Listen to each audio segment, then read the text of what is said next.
Welcome to Catholic Life as we spotlight ordinary people with extraordinary faith. I am Dina Dow, your host, and I'm so delighted to introduce to you our new Director of Youth and Young Adult Ministries for the Diocese of Baton Rouge, Kathleen Higgins. She is pretty new to the diocese office, but not the diocese No, not at all. itself. Yeah, Kathleen actually watched her grow up, and it's just I'm so excited for you to serve in this position. So before we get into kind of the nuts and bolts of Youth and Young Adult Ministry, let's just talk a little bit about you. Like, where are you from? Where you been? I am born and raised here in Baton Rouge. My home parish growing up was St. Thomas More Parish.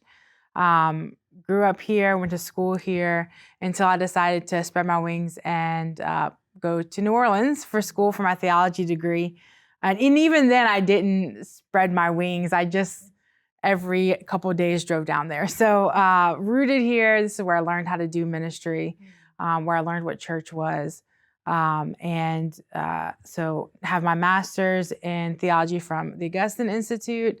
Again, didn't go to Colorado. I stayed here, took it online. Taught for a while. I taught for about 10 years in the Catholic school system. Loved it until the Lord said, get out. And I said, where shall I go? I have a theology degree. So I taught for a few more years. And then all the while doing ministry, both for the local church and across the United States, and loving it so much. And when this opportunity came about to be in ministry full time, the Lord was like, do that. Yeah, I'm so glad. Yeah. That's awesome. I want to go back to the statement that you made of you learned how to do youth ministry or learned how to be a part of ministry when you were younger growing up. Right. Tell us about that experience. Yeah, so I lived across the street from St. Thomas More. And so from my home parish and from our youth house. And so, if something was going on over there, I was over there. Mm-hmm. And I had really, really good adults who were volunteers, but also youth ministers. People who worked for the church who really took the time to say, this is what ministry is. It's not just about coming to the youth house to have pizza and hang out, which is, it's fun. Yeah, pizza, good. But also, this is how you turn around and minister to people. So when we talk about the idea of being, a missionary disciple, before I even knew that phrase, I had people who were training me up in that.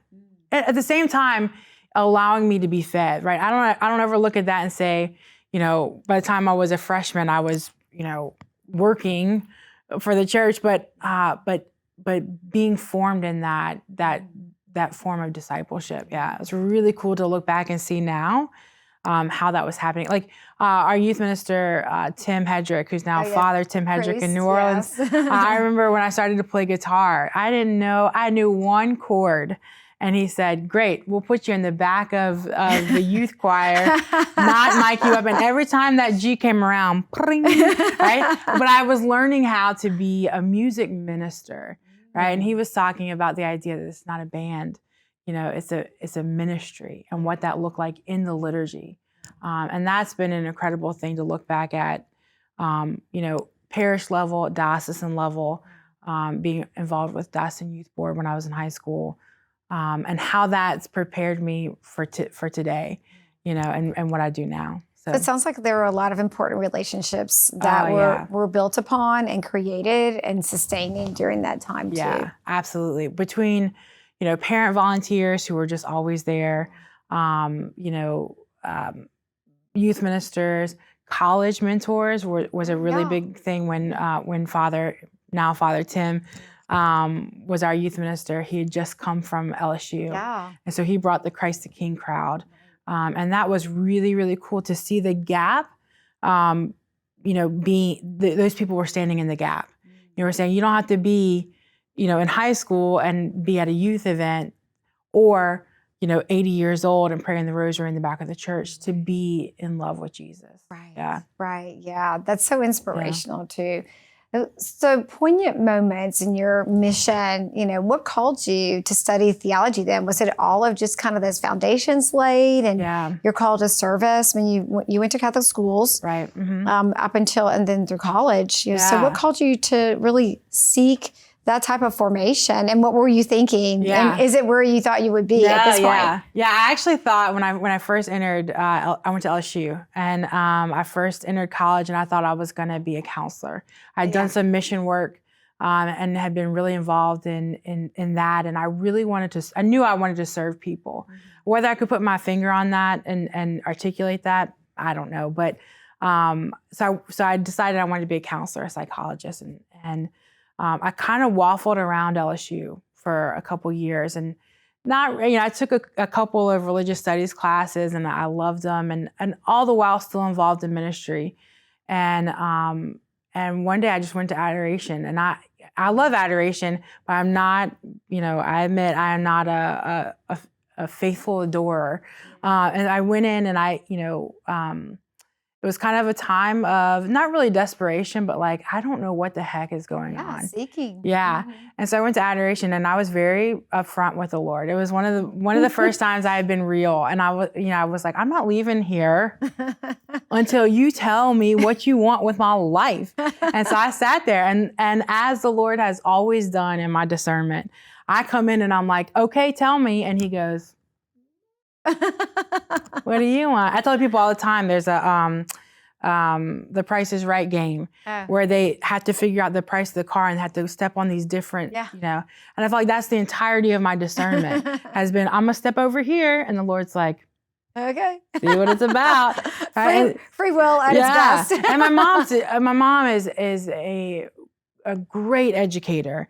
And I never, I was like, I'm never going to go down that road because I don't want to be compared to her. And I'll never be as good as because she was a math educator. She's a math teacher. So I was like, well, that is not my jam.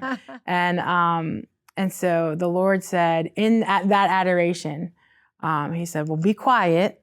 And so I listened, and he said, I think I want you to teach. Wow. And I said, what? And so then through that, I was like, well, I'll teach religion because I love it. And it's what I do with my free time. It's what consumes my life. Yeah. And so, so through that call, and teaching was great. It was a great experience. Yeah. And it's definitely helped me in my position now. Yeah, there's so many dimensions of youth and young adult ministry that everything you just talked about is really under that umbrella of all the mission of evangelization through youth and young adult ministry. And so it's there are some people I remember serving in a parish, and there's like, oh yeah, let's come volunteer for youth ministry. I'm like, yeah. Anybody want to teach high school parish school religion? Yeah. And it's like, why not? To me, it's an exciting time, to be a young disciple. And there are challenges with young people, but there's also a mission for all of us called to, which kind of moves us towards the mission of the office of youth and young adult in the diocese.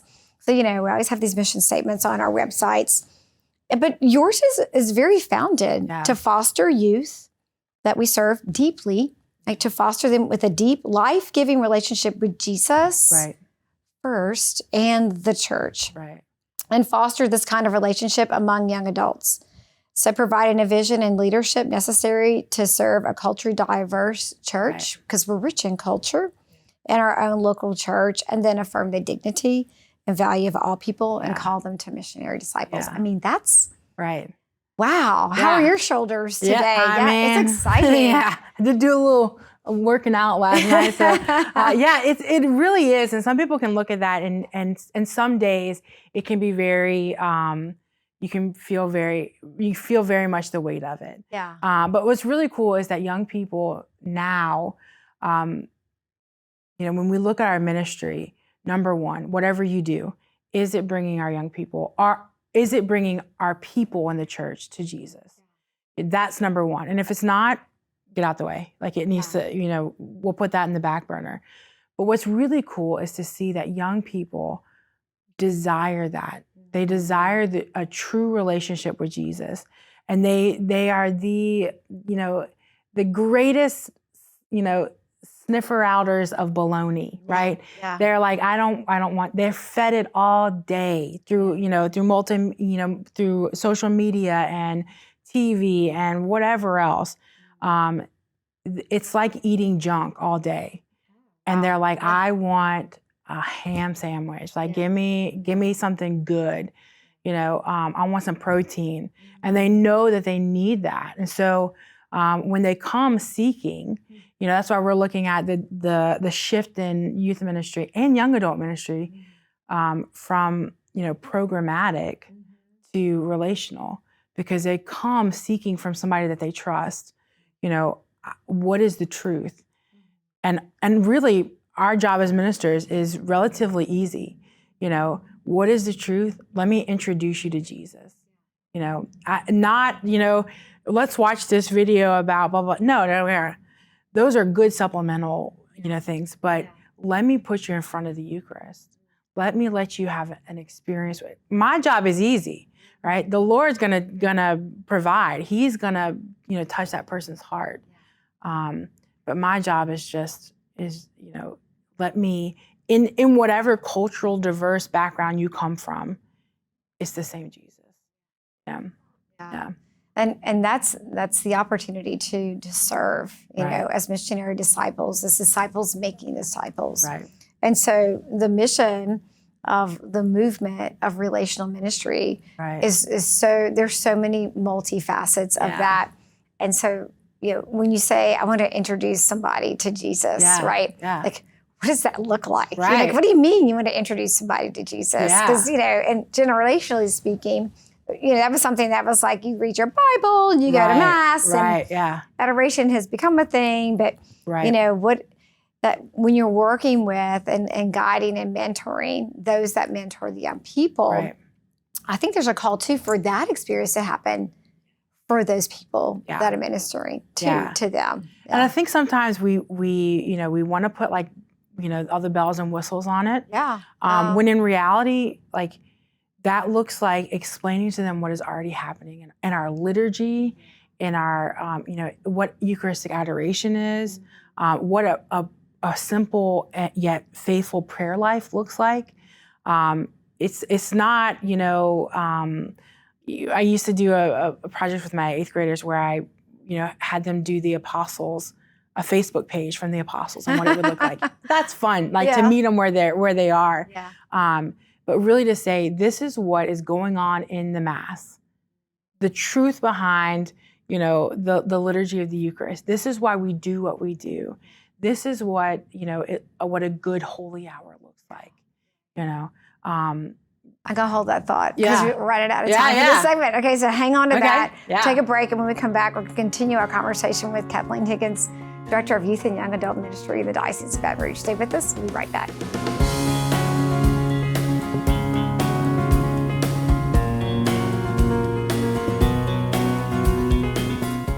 We are the fog on your glasses. We are the cup to go at breakfast. We are the answer to your deadline. We are closing the deal. But more than anything, we are never being out of coffee ever again. Never. We are River Road Coffees, and we're ready to prove that our coffee is better than whatever coffee you're drinking at the office. Call us today for a side-by-side taste test so you can get powered by River Road Coffees.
Welcome to Catholic Life as we spotlight ordinary people with extraordinary faith. I am Dina Dow, here again with Kathleen Higgins, talking about the Office of Youth and Young Adult Ministry in the Diocese of Baton Rouge, where she serves as director. So we ended last segment talking about relational ministry, talking about young people having encounters with Jesus Christ and what that looks like. And then also to the opportunity to serve those that are serving the young people in the parishes too. And that's kind of where you are right now, building that network of relationships with people that are called to youth ministry and young adult ministry in their parishes. Yeah, we've seen a shift in, and this was pre-pandemic. A lot of stuff is blamed on COVID, which rightfully so. But this was happening before, I think, COVID. If we look back and we see this shift in what young people with a young church, both youth and young adult needs, is this relationship with someone who can walk alongside them. Now looking at what does the diocese need and what is the purpose of our office. It used to be, we used to have great events like Diocesan Youth Conference and World Youth Day, and these are phenomenal events. But what we need right now in this moment, in this season, is to pour into those people who are ministering to our young people, our young church. Yeah. Those people who I call them boots on the ground, who are in the parishes, who are holding young adult Bible studies. What support can we give them? What resources can we give them? With our youth ministers, we've been having these weekly meetings, and one of them is we call it spiritual formation. It's really an hour in front of Jesus with confession available, and at first I was like, I don't really know if they're gonna, they could do this, and they're like, no, I need to be able to come with people who are serving in the same capacity as me, to be able to say, this is what I'm struggling with in my job, and somebody go, yep, because there's not a lot of people, like even, my sweet husband sometimes is like, wait, I don't, he struggles with understanding what ministry looks like, or the struggles that I go with, and so for them to be able to have a space to come and just be with Jesus and be with other people who are in the same boat, has been really good. And those are dynamic gatherings too, because not only are they sharing their kind of their opportunities or struggles, they're also sharing their ideas. Right. Yeah. Oh yeah. And it's building that network of ministry within youth ministers. You have campus ministers. Right. You have schools, and high schools, even colleges, coming together. So there are so many people that to me are really quiet servants of the Lord for youth and young adult, but phenomenal mentors and accompanying and desiring to help encourage our young people to know Jesus and to encounter him and all those missions and opportunities that they have when they're together, and even when, equipping them to go out. Right. Because I see young people many times as this ray of light that comes in, and, some people are like, oh, teenagers are in their phones all the time and all that. Well, yes and no. Right. Yeah. Yes and no. But there's also a digital culture that we're called to evangelize. Yeah. So if we're supporting our young people in evangelizing themselves and knowing Jesus Christ, then that mission of evangelization continues into the digital culture, which is very real. Yeah. And it exists today. Yeah. And that's where we need to go. And sometimes as like, I got on TikTok, which is an app, when I was teaching, because I wanted to see what my kids were seeing. Oh, yeah. Some people, I know that there's a discussion with adults, of like, where should we go and what should we do? And I don't want to go there because it's bad. And I'm like, yeah, but that's where they are. Yeah. This is what I believe Benedict XVI called the digital continent, yes. Where we need to be, because that's where our young people are. Yeah. And so I always look for for kind of like my staples on these apps. Like if the Daughters of St. Paul are on there, I'll be there too, because they are the presence, of if you're getting 9 videos of garbage, they're going to be that one video of like, hey, let me show you what it looks like to be a sister. And then you go that way. Yeah. And then they go, hey, I never, knew that, yes. And they're getting this real-time, realistic view of what the church looks like. Yeah. I guess also too, the mission of helping them to disconnect from, that as well too, and enter into the relationships. I remember just even serving confirmation and being a small group leader. And the first thing that we did was have a prayer basket in the middle. Right, yeah. Everybody turn your cell phones off, put them in the basket with the prayers. And then the people that are connected to your phone in your world, then we're going to offer them in prayer too. But put them down, right? So we can talk about the Lord and how He's working in your life and your questions and the goodness, the blessings, the struggles, the opportunities of how to grow too. So that invitation also to be relational in all aspects of life. Yeah. For our young people. And they'll probably tell you afterwards that I really enjoyed that. Yeah, I like the break. I needed that. Yeah, because they don't have to worry. It's not a distraction. Right. Yeah, it's not so much a distraction too. And then guiding, because with youth, young adults comes the notion of families and parents too. So not only are you ministering to those that serve the young people within the parishes and the schools, you're also serving the parents that are a substantial part, or the guardians, a substantial part of our young people's lives. Yeah, when I taught, that was a really cool thing to talk about, was like, man, I'm a partner with you, with you as a parent.